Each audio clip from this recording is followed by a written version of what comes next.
يا بني إسرائيل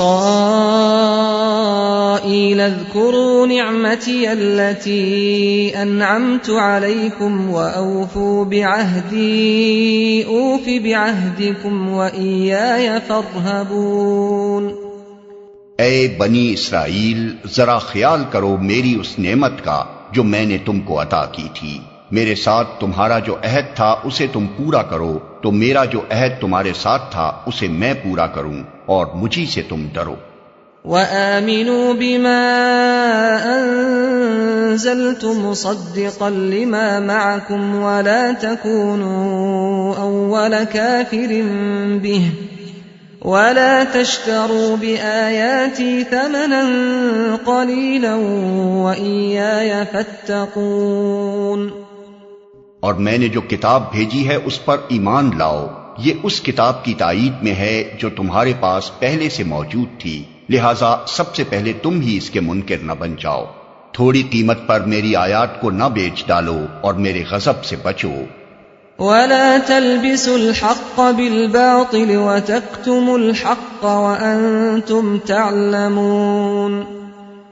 باطل کا رنگ چڑھا کر حق کو مشتبہ نہ بناؤ اور نہ جانتے بوجھتے حق کو چھپانے کی کوشش کرو۔ وَأَقِيمُوا الصَّلَاةَ وَآتُوا الزَّكَاةَ وَارْكَعُوا مَعَ الرَّاكِعِينَ۔ نماز قائم کرو اور زکوٰۃ دو، اور جو لوگ میرے آگے جھک رہے ہیں ان کے ساتھ تم بھی جھک جاؤ۔ أَتَأْمُرُونَ النَّاسَ بِالْبِرِّ وَتَنْسَوْنَ أَنفُسَكُمْ وَأَنْتُمْ تَتْلُونَ الْكِتَابَ أَفَلَا تَعْقِلُونَ۔ تم دوسروں کو تو نیکی کا راستہ اختیار کرنے کے لیے کہتے ہو مگر اپنے آپ کو بھول جاتے ہو، حالانکہ تم کتاب کی تلاوت کرتے ہو، کیا تم عقل سے بالکل ہی کام نہیں لیتے؟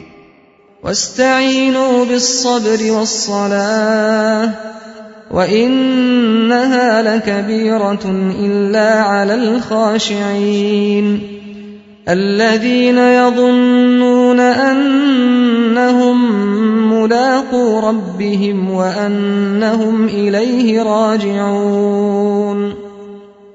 صبر اور نماز سے مدد لو، بے شک نماز ایک سخت مشکل کام ہے، مگر ان فرما بردار بندوں کے لیے مشکل نہیں ہے جو سمجھتے ہیں کہ آخر کار انہیں اپنے رب سے ملنا اور اسی کی طرف پلٹ کر جانا ہے۔